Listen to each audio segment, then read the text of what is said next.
안녕하세요. 오늘의 데일리 뉴스레터에 오신 것을 환영합니다. 1. 많은 나라들이 석유 부족을 겪고 있다.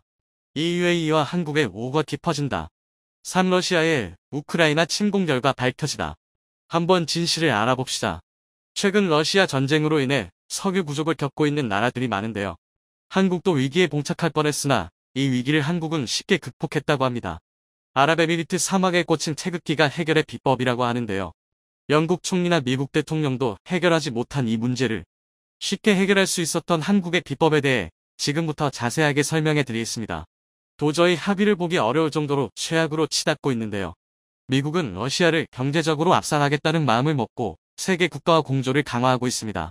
하지만 무서울 것이 없어 보였던 미국도 내심 긴장하고 있는 부분이 있었는데요. 바로 러시아가 보유하고 있는 막대한 천연가스와 석유입니다. 사실 러시아가 전쟁을 지금도 계속 수행할 수 있는 이유 중 하나가 바로 천연자원입니다. 특히 에너지 영역에서 아직도 사용되고 있는 탄소 기반 자원은 대체되기 어려울 정도로 지금도 큰 영향력을 미치고 있습니다. 러시아산 석유는 특히 많은 국가들이 찾는 자원으로 상당 부분의 석유를 생산하고 있는 중동 국가들에 비해 저렴한 가격이라 미국도 러시아산 석유를 종종 이용할 정도였죠. 그런데 러시아산 석유 자체를 틀어막는 초강수를 두었기 때문에 전 세계 국가 입장에서는 상당수의 석유가 사라지는 사건을 겪게 되었습니다. 석유가 있어도 석유를 수입하지 못하는 상황인 것이죠. 러시아산 석유는 그림의 떡이 된 것입니다. 러시아와 지금도 거래를 계속하고 있는 중국이나 인도와 같은 국가를 제외한다면 러시아산 석유 대신 다른 국가의 석유를 수입하거나 생산을 늘려야 하는 것이죠. 그래서 미국이 급하게 연락을 취한 곳이 베네수엘라였죠. 미국은 작년 기준 러시아에게서 매일 평균 67만 배럴의 원유를 수입했습니다. 베네수엘라는 러시아를 대체해 미국의 안정적인 공급처가 될 것이라 기대했죠. 하지만 현실은 생각보다 더 처참했습니다. 공교롭게도 베네수엘라는 국제 정권에 항의하는 이들로 인해 내분이 발생. 베네수엘라 산업은 망하기 직전까지 내몰렸습니다. 그래서 생산량이 예전 같지 않은 상태인데요. 2008년 기준 정치가 안정되었을 때 기준으로 베네수엘라는 매일 320만 배를 생산할 정도로 높은 생산량을 자랑했지만 지금 현재는 하루 평균 50-100만 배럴 생산이 최대치입니다. 미국이 필요한 원유를 공급하기에는 턱없이 부족하죠. 심지어 미국과 갈등을 빚었던 베네수엘라의 독재자 마두로 대통령이 미국에 대해 앙심을 품고 있어서 미국의 원유 요청에 협조적이지 않는 것도 미국 입장에서는 곤란한 상태였고 미국 외에도 유럽에서도 원유를 필요로 하는 국가가 많았기에 자칫 잘못하면 원유를 위한 싸움으로 비화될 가능성이 크고 경제 상황을 생각해 러시아와 몰래 교역할 국가가 나타날 수도 있었죠. 결국 미국이 눈을 돌린 곳은 중동이었습니다. 이 모든 것을 지켜보고 있는 중동 국가는 그러지 않아도 위축되던 석유 시장에 찾아온 기회를 놓치지 않았습니다. 최근 불었던 탄소 제로 트렌드는 중동 국가를 숨막히게 하는 움직임이었죠. 중동 국가의 주 수입원은 천연가스와 석유 등 탄소 기반의 에너지원입니다. 마르지 않은 천연자원은 이들 국가에게 엄청난 힘을 부여했죠. 하지만 탄소 제로를 외치며 유럽과 미국은 석유 사용을 줄이고 다른 대체 에너지원을 찾기 시작했고 이는 중동 국가의 수입을 위협하는 요인이었습니다. 다급해진 중동 국가는 다른 산업을 발전시키며 탄소 제로 시대를 준비하고 있었죠. 그런데 우크라이나 전쟁이 터지면서 중동 국가에게 기회가 찾아왔습니다. 아직까지 석유 사용량을 줄이지 못하는 국가들이 많은 가운데 러시아 석유를 다른 국가들이 공급받지 못하자 무슨 수를 써서라도 에너지원이 필요한 국가들 사이에서 중동 석유 바람이 군 것이죠. 무슨 수를 써서라도 에너지원이 필요한 국가들 사이에서 중동 석유 바람이 군 것이죠. 러시아는 글로벌 시장에 하루 약 700만 배럴을 공급하는 큰 시장이었습니다. 석유 수출국 기구 오펙은 러시아를 대체할 만한 곳은 없다며 앞으로 석유 공급이 크게 늘지 않을 것을 전망했는데요. 미국도 오펙과 같은 결론을 내면서 다급하게 중동에게 애원한 것입니다. 현재 생산하고 있는 석유보다 더 증산하길 바란다는 메시지를 전하며 석유 가격의 안정을 위해 협조해달라는 요청이었죠. 그러나 오펙은 미국의 기대를 저버렸습니다. 오히려 오펙은 증산에 합의하기는커녕 석유 생산을 줄일 것으로 발표했죠.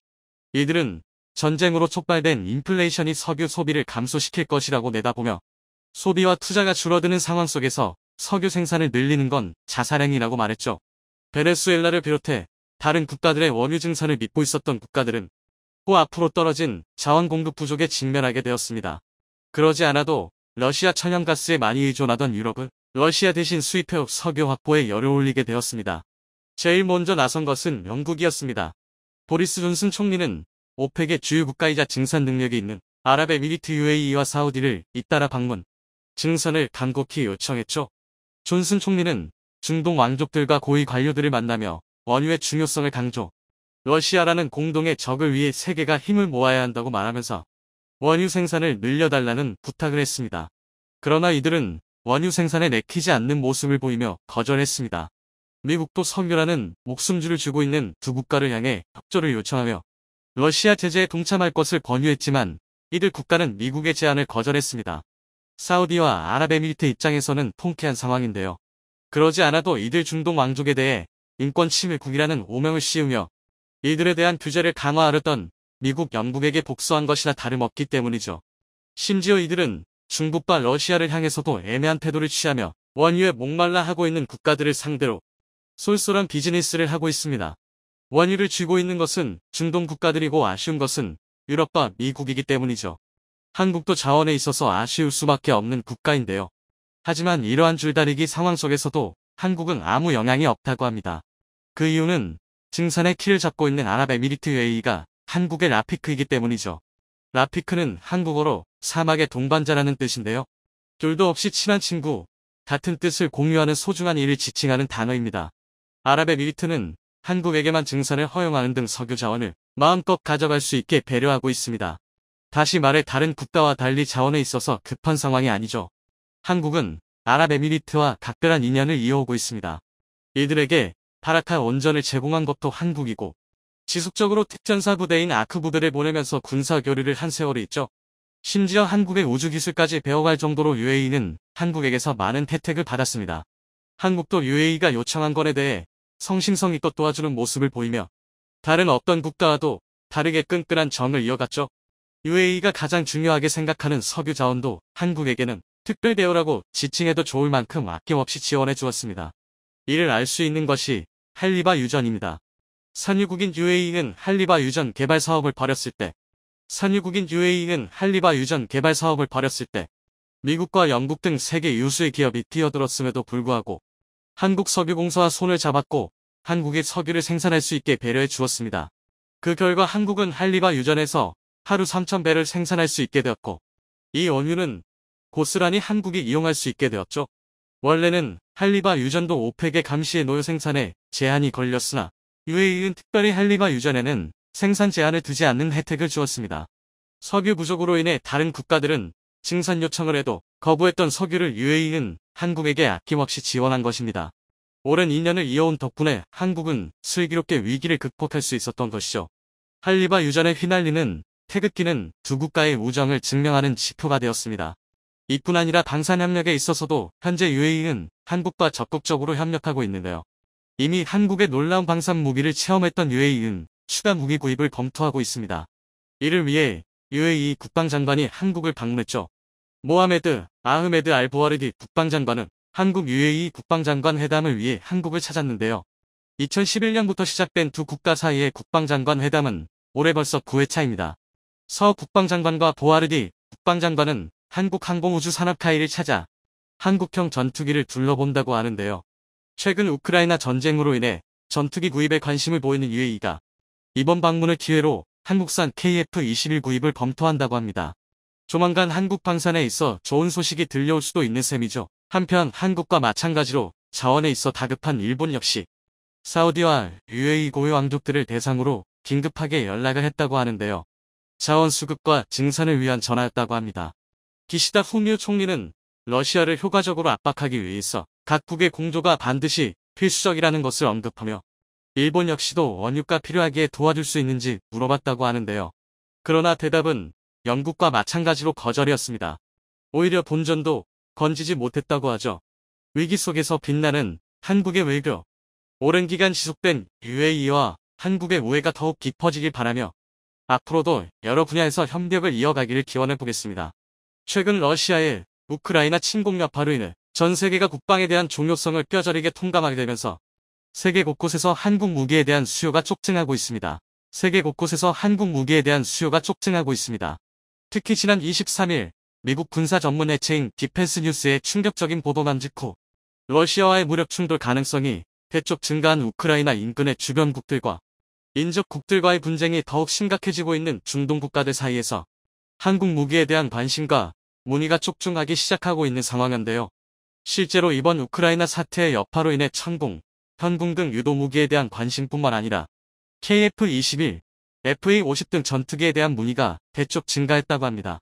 당장 최근만 해도 한국산 방산 무기의 압도적인 성능과 신뢰성에 완벽하게 반해버린 쫄란트 정도에서 우리나라와 오랜 분담금 문제로 갈등을 빚고 있는 인도네시아를 제치고 향후 KF-21 블록이 사업에 대한 공동개발의 의지를 매우 적극적으로 표출하고 있는 것은 물론이고 우리 방산업계의 오랜 단골 고객이라고 할 수 있는 필리핀 정부 역시 최근 가장 적극적인 움직임을 보이며 국가 핵심 사업으로서 KF-21 도입을 추진하겠다는 입장을 밝히고 있습니다.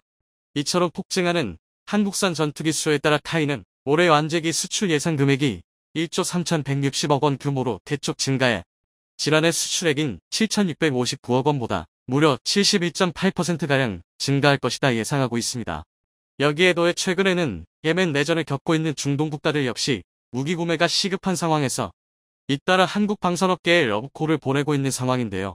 결정적으로 올해 초 제9차 한국 UAE 국방장관 회담을 통해 한국형 차세대 전투기 KF-21 보라매에 대한 매우 적극적인 구애 의향을 밝혀왔던 아랍에미리트 정부가 최근 다수의 군사 전문 매체에서 보도되고 있는 충격적인 소식들로 인해 사실상 한국의 대안책이 전부 사라져버려 향후 KF-21의 도입이 기정사실화되고 있는 상황입니다. 실제로 당시 모하메드 알보아르디 UAE 국방특임 장관은 서울에서의 장관급 회담을 마친 뒤 무려 440km 떨어진 경남 사천시 한국항공우주산업을 직접 방문해 KF-21, T-50, 소형무장 헬기 등 주요 무기 체계 생산시설과 차세대 위성 관련 개발 현장에 깊은 관심을 표했는데요. 심지어 이 역시 UAE 측의 매우 적극적인 사전 요청에 의해 진행된 것으로 알려지게 되면서 현재 다수의 군사 전문 매체들과 외신에서조차 최근 한국과 UAE가 보다 발전된 형태의 방산협력 논의가 나오고 있다는 보도가 쏟아지고 있는 상황입니다. 실제로 최근 해외 군사 전문 매체 조나자카르타와 아비아치 온라인 에비아시 온라인에서는 미국이 스텔스 전투기 판매를 꺼리고 있는 분위기 속에서 KF-21 보라매는 UAE가 원했던 F-35의 새로운 대안이 될 수 있을 것인가? 거의 동시에 개발된 KF-21 보라매와 수-75 체크메이트의 차이는 무엇인가? 기사를 통해 현재 UAE가 한국산 전투기 도입에 극도의 관심을 보이고 있는 이유를 심층 분석해 나가고 있었는데요. 매체는 그간 UAE가 역사적으로 오랜 파트너십을 구축해온 미국과 유럽에게 무기를 수입해왔고 현재 UAE가 기존에 운용하던 노후화된 전투기를 교체하는 과정에 높인 가운데 최근 급격하게 변하기 시작한 중동의 정세와 맞물려 이제 새로운 파트너를 찾게 되었다고 전하고 있었습니다. 당초 트럼프 행정부 시절 UAE는 미국과의 F-35, 50대 수출에 대한 논의를 적극적으로 타진해 나가고 있었지만 미국 정치권 내에서 UAE가 F-35를 무려 50대나 보유하게 될 경우 오히려 이란을 자극해 중동의 정세가 더욱 금속도로 불안해질 수 있다는 판단하에 판매를 중단한 것이었습니다. 급격히 불안해진 중동의 정세 속에서 매우 심각한 안보 공백이 생겨버린 UAE는 다급히 새로운 대안책을 찾아야만 했는데요. 이에 당초 UAE가 다급히 시선을 돌린 곳은 바로 러시아제 무기였습니다. UAE는 이미 일전에도 러시아제 무기들을 여러 차례 구입한 적이 있어 운용과 도입에 상대적으로 부담이 적었고 당초 UAE가 F-35와 같은 스텔스 전투기 도입을 고집해왔기 때문에 러시아산 무기 도입은 다급히 안보 공백을 메워야만 했던 UAE에게 최선의 대안책이라고 할 수 있었습니다. 심지어 지난해 모스크바 항공우주 박람회에서 전격 공개된 러시아산 신형 스텔스 전투기 수-75 체크메이트는 미국 F-35의 3분의 1 가격에 해당되었기 때문에 UAE 국방부는 고민조차 하지 않고 막대한 자금을 조달한 것으로 분석되었는데요. 특히 체크메이트를 생산한 러시아 통합항공기 제작사 UH 측은 그동안 여러 항공기 메이커를 인수합병하는 과정에서 무려 8조 3천억 원에 달하는 채무로 깊은 고민에 빠져 있었기 때문에 이때까지만 해도 UAE와 러시아 측의 이해관계는 서로 원활하는 관계라고 할 수 있었습니다. 물론 체크메이트는 개발 단계부터 지나친 원가 절감이라는 한계성 때문에 완전한 스텔스 능력을 발휘하는 것에 다소 회의적이라는 평가가 나오고 있었지만 그림에도 불구하고 KF-21과 비교해 성능이 비슷하거나 다소 우수한 레이더 반사면적 적합 조치를 취한 것으로 평가되기도 했죠. 실제로 이 때문에 세계 각국의 군사 전문가들 사이에선 러시아의 체크메이트가 한국산 보라매의 가장 큰 라이벌로 금부상하게 될 것이라는 분석이 나오고 있었습니다. 그러나 최근 몇 달 사이 우크라이나 전쟁에서 막대한 피해를 입은 러시아가 당장 전선에 보낼 전투기도 부족한 상황, 충격적인 진실이 밝혀짐과 동시에 자국의 스텔스 전투기 중 거의 대부분의 기종을 전면 수출 중단하기로 결정하면서 당초 중국과 인도, 일부 중동 국가들에 대한 수출이 원천 차단된 것으로 전해지고 있습니다. 심지어 더욱 충격적인 사실은 일부 기종의 경우 향후 10년 이상 수출이 완벽하게 불가능할 것으로 전해져 이들 국가들에선 다급히 대안책을 모색하고 있는 상황인데요. 특히 지난해까지만 해도 미국의 F-35와 성능이 찔적할 것이라는 역대급 호연장담을 해오던 러시아의 Su-75 기종은 아직까지 단 한 번도 성공적인 시험 비행조차 마치지 못했으며 현재까지는 그저 컴퓨터 그래픽상에서만 존재하는 항공기 모델이라는 충격적인 진실이 전해지고 있습니다. 엎친 데 덮친 격으로 대표적인 러시아의 수출용 전투기로 계획된 Su-57과 Su-75 두 기종 모두 앞으로 최소 10년간 대외 수출이 아예 불가능할 것이라고 디켄스 뉴스는 분석했는데요. 이는 최근 러시아가 우크라이나와의 무력 충돌 과정에서 광범위한 지역의 패배가 기하급수적으로 누적되기 시작하자 다급히 자국의 주요 방위산업체들의 미사일과 탄약 생산을 최우선적으로 늘릴 것을 지시한 것으로 알려졌기 때문입니다. 이에 따라 필연적으로 러시아군의 향후 전투기 생산량은 급감하게 될 수밖에 없는 상황이며 심지어 무려 1년 가까이 지속된 서방 측의 테러 제재로 인해 전투기 생산에 필수적인 반도체와 주요 항공기 부품이 매우 부족해서 항공기 생산에 필요한 핵심 공작기계의 가동이 대부분 중지된 상태인 것이죠. 실제로 현재 이러한 초유의 문제들 또 안고 있는 러시아군 전투기들은 우크라이나 전선에서의 무리한 출격과 생산 공장의 급조, 부품 부족에 따른 정비 소홀과 불량률 증가라는 억대급 대환장 콜라보로 인해 최근 터무니없는 추락사고가 하루가 멀다 하고 발생하고 있는 상황입니다. 결과적으로 가장 발등에 불이 떨어졌다고 할 수 있는 UAE 쪽에선 다급히 자국의 심각한 안보 공백을 완벽하게 채워줄 만한 새로운 국방협력 파트너를 물색하는 과정에서 최근 한국 방산업계와의 대규모 협력 강화를 추진하고 있다고 다수의 매체들은 분석하고 있습니다. 또한 UAE가 러시아 스텔스기의 도입이 재차 좌초된 상황에서 현재 4.5세대 전투기 중 최고의 성능과 무장 탑재량을 보유하고 있는 KF-21이 가장 우수한 대안책으로 급부상하고 있는데요. 실제로 지난 방한 당시 직접 카이를 방문해 한국의 방산산업 역량에 대한 극찬을 아끼지 않았던 알보아르디 장관은 한국과 UAE 간의 방산협력이 가장 최우선시되어야 한다. 재차 강조했을 정도로 현재 UAE는 한국 방산업계에 거는 기대감이 엄청나다고 할 수 있었는데요. 그 이유는 바로 최근 급속도로 악화되기 시작한 중동의 정세 속에서 UAE는 최대한 빠른 시일 내에 강력하고 검증된 다양한 무기를 신뢰할 수 있는 국가에게서 안정적으로 도입해야만 하는 상황이기 때문이었습니다. 그런데 사실 이러한 UAE의 까다로운 조건들을 모두 만족시킬 수 있는 국가가 현재 전 세계에서 오직 한국만이 유일하다고 할 수 있는 상황인데요. 게다가 최근 글로벌 방산업계의 다크호수로 떠오르고 있는 한국 무기의 가장 큰 경쟁력은 다른 국가들과의 이해관계가 다소 옅은 중립국이라는 이점과 가격 대비 성능이 압도적이고 방위산업 후발주자인 점 등을 최고의 장점으로 꼽고 있었습니다. 실제로 한국은 정치적으로 중립국을 표방하고 있기 때문에 수출 경쟁국인 러시아와 중국 무기에 비해 무역 제재 등의 리스크가 없습니다. 특히 최근 들어 무기 수출로 유명한 러시아가 역대급 벌짓을 벌이게 되면서 무기 수출까지 어려워진 상황이라 이번 기회를 통해 한국 방위산업계가 새로운 도약의 발판을 마련하게 되었다는 외신들과 군사 전문 매체들의 분석이 쏟아지고 있는 이유인 것입니다. 한국은 미국과 러시아 등에 비해 방위산업의 후발주자인 점도 수출 경쟁력을 높이는 이유 중 하나로 꼽히고 있는데요. 기술이 개발된 지 얼마 되지 않아 생산 라인이 멈추지 않고 최소 10년 이상 가동될 가능성이 매우 높기 때문이죠. 실제 FA-50과 T-50 같은 경우에도 경쟁국의 기존과 달리 현재 생산 라인이 매우 활발하게 가동되고 있고 2032년까지 120대 실전 배치를 목표로 두고 있는 KF-21의 생산 라인은 말할 것도 없는 상황입니다. 각국의 무기 수요가 긴급해진 상황에서 생산 라인 운용 여부는 매우 중요한 고려 사항이 되기 때문에 최근 한국 방산업계의 경쟁력이 급부상하고 있는 것이죠. 또한 첨단 무기 개발에 있어서도 기존 방산선 진국들에 비해 다소 뒤처진다고 할 수 있을지라도 후발주자가 갖게 되는 이 점 역시 존재하는 상황인데요. 최근 들어 한국 방산업계가 전력화시키고 있는 무기들 중 대부분은 가장 최신 기술과 소재들을 적용해 생산하고 있기 때문에 이번 우크라이나 사태를 통해 군의 현대화가 자국의 전력 향상에 있어 얼마만큼 지대한 영향을 끼치는지를 직접 목격한 세계 각국에서 현재 한국 방산업계에 잇따른 러브콜을 보내고 있는 결정적인 이유인 것입니다. 실제로 이러한 전 세계적인 방산업계 기조 변화를 통해 우리나라는 그동안 축적해온 세계 최고 수준의 국방기술과 무기체계 제작 능력 등을 고려해 본다면 현재 2년 내에 방산 수출 5대 강국이라는 타이틀을 거머쥘 가능성이 매우 높아졌다고 분석되고 있는 상황입니다. 이에 한 방산업계 관계자는 한국 무기는 미국 같은 방산 선진국에 비해 가격이 저렴할 뿐만 아니라 성능도 뛰어난 편, 사실상 신냉전 시대가 시작됐다고 할 수 있는 가운데 동유럽, 중동, 동남아 국가들을 중심으로 문의가 폭증하고 있다 전하고 있습니다. 다만 한 가지 아쉬운 점이자 바람이라고 한다면 이처럼 세계 최고 수준의 군사력을 보유하고 있는 우리나라 방산업계, 마치 수식어처럼 따라붙고 있는 가성비라는 장점이자 단점을 향후 더욱 압도적인 기술 개발을 통해 타국 무기에 비해 몇 배나 비싸도 한국산 무기는 반드시 믿고 살 수밖에 없는 무기다. 뭔가를 받게 되는 날이 오길 응원하겠습니다. 지금까지 이시국이었습니다. 끝까지 시청해주셔서 감사합니다.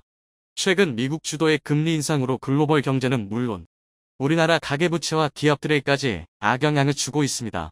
특히 건설 원자재 가격 급상승에 맞물리며 건설사들이 저금리 시절에 수주한 계약들이 현 시점으로 들어서며 불리하게 작용하고 있는 데다 회사채 상환 압박이 들어오면서 연쇄적으로 기업 운영에 차질이 생기는 악순환이 발생하고 있습니다. 그런데 경기 침체가 발생하면 건설사들을 시작으로 디폴트 도미노가 시작되는 것은 익숙하지만 국가 핵심 산업이라 할 수 있는 반도체 업계가 휘청이는 것은 굉장히 이례적인 일이라 할 수 있는데요.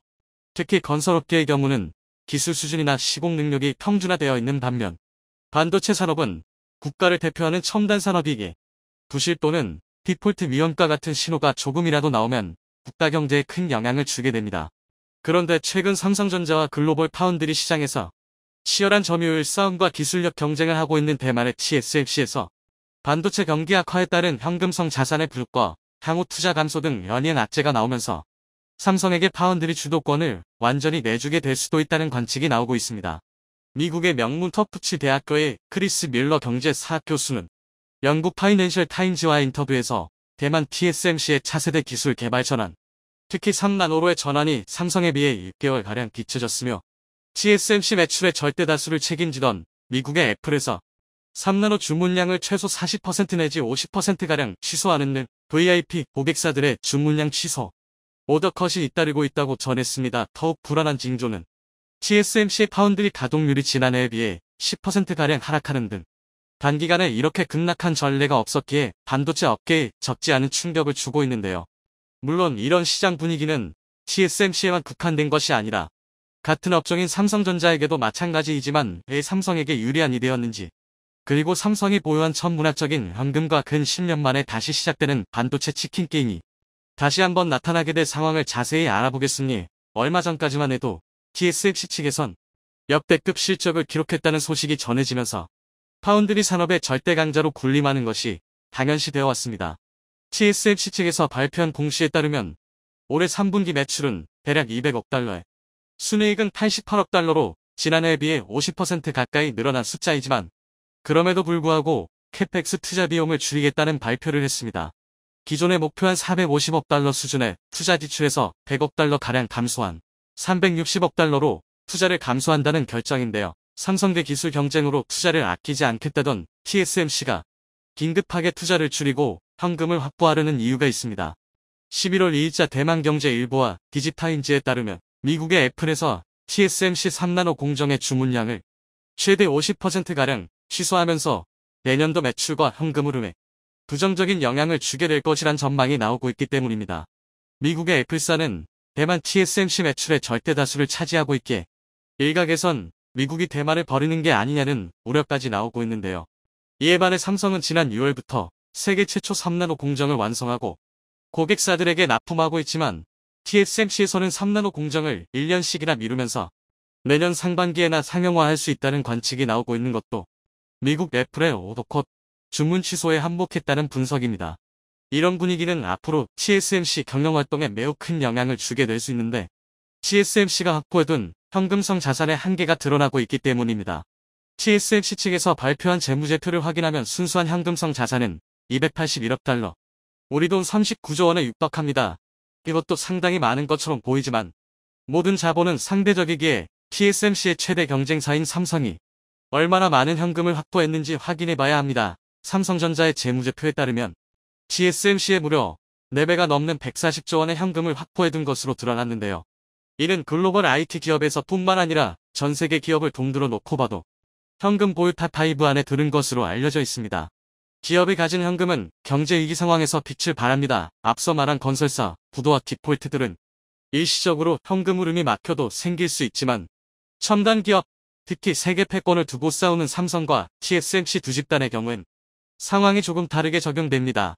지난 몇 년간 반도체 업계는 엄청난 호황을 맞이했고 그 중심엔 파운드리 산업에 올인한 TSMC가 있었습니다. 하지만 최대 고객사인 애플이 절반가량 오더컷하며 주문량을 줄이기로 결정하자 경기 침체를 직감한 다른 고객사들도 줄줄이 주문을 줄이려는 움직임이 포착되고 있습니다. 이렇게 되면 작아진 시장을 두고 파운드리 양대 산맥인 삼성과 TSMC가 경쟁을 해야 하는데 최근 3나노 양산을 기점으로 삼성이 TSMC의 기술력을 추월한 것은 물론이고 이제 본격적인 반도체 치킨 게임에 돌입할 것이란 징후가 곳곳에서 포착되고 있기 때문입니다. 파운드리 1위 TSMC가 글로벌 경기 침체를 이유로 엄청난 투자 축소를 예고했지만 삼성전자는 반도체 감산 따위는 하지 않고 공격적인 투자로 파운드리에 10배 이상 투자하겠다고 밝혔습니다. 이런 식의 공격적인 투자로 90년대 말 시작된 1차 치킨 게임에서 세계 2위를 기록하던 독일의 전자업체 키문다가 파산해 역사 속으로 사라졌고 2010년대 들어서며 시작된 2차 치킨 게임에선 글로벌 3위의 일본 전자업체 엘피다가 파산하며 역사 속으로 사라졌습니다. 전문가들은 이제 대만 TSMC의 차례가 왔다고 내다보고 있습니다. 독일의 키문다와 일본의 엘피다도 한때 잘 나가던 시절이 있었고 수십조 원의 현금을 가지고 있었음에도 파산할 수밖에 없었던 이유는 단 한 가지. 순수한 현금 보유량이 삼성보다 부족했기 때문입니다. 대만의 반도체 투자가 주춤하는 사이 삼성전자 측은 한국과 미국의 파운드리 공장 부지 10곳을 확보했다고 밝히면서 2025년엔 2나노 공정, 2027년엔 1.4나노 공정을 도입하겠다며 개대적인 선언을 했습니다. 투자 금액도 명시했는데요. 기존 파운드리 투자 금액의 10배에 달하는 지금과 같은 경제 위기에 상상하기 어려운 공격적인 투자에 나선다는 것입니다. 이를 통해 현재 16%에 불과한 파운드리 점유율을 5년 내로 40% 이상 끌어올려 TSMC를 제치고 업계 1위로 도약한다는 계획입니다. 미국발 금리 인상으로 세계적인 경제 위기가 촉발되는 가운데 삼성의 이런 자신감은 어디서 나오는 것일까요?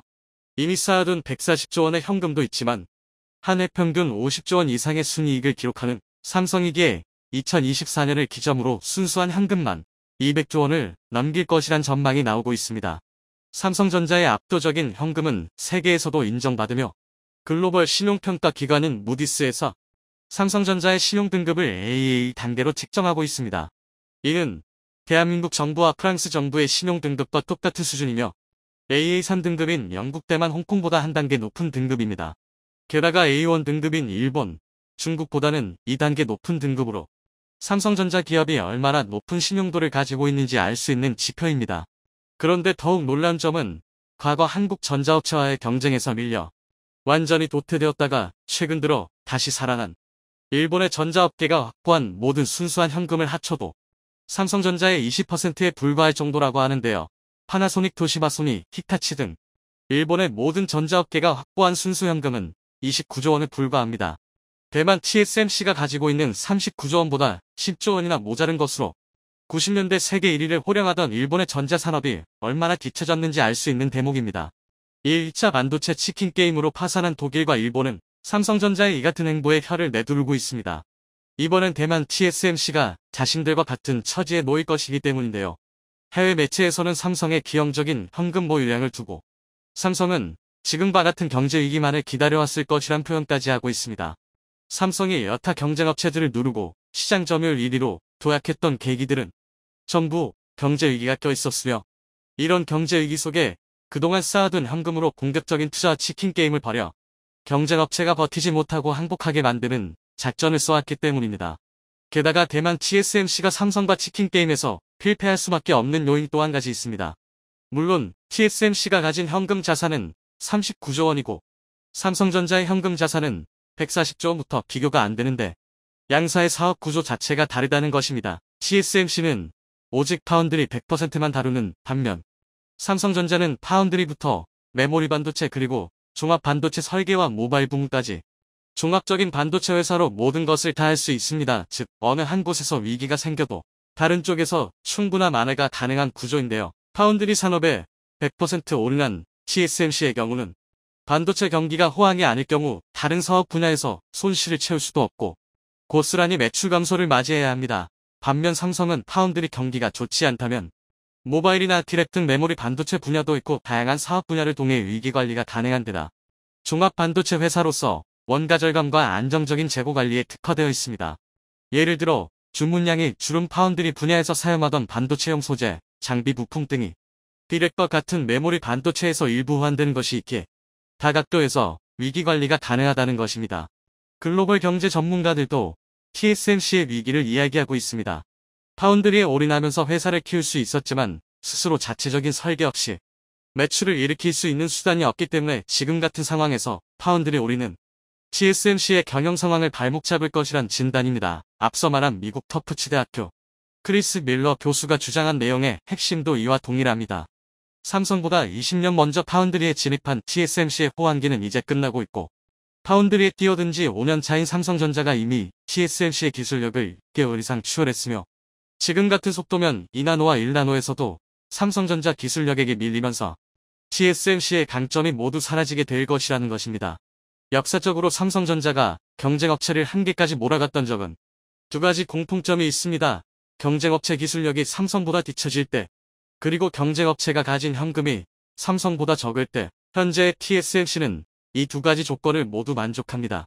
독일과 일본의 반도체 신화가 삼성과의 치킨 게임으로 무너진 것처럼 대만의 파운드리 신화 역시 삼성과의 치킨 게임으로 무너지게 되지. 전 세계 반도체 업계가 주목하고 있습니다. 이번 소식에 시청자 여러분들은 어떻게 생각하시나요? 소중한 의견을 댓글로 남겨주시면 저희가 꼼꼼히 확인하고 다음 소식에 긍정적으로 반영하고 있습니다. 여기까지 시청해주셔서 정말 감사드리며 구독과 좋아요는 저희 채널에 정말 큰 힘이 됩니다. 항상 건강하시고 행복하시고 좋은 일들만 가득하시길 바라며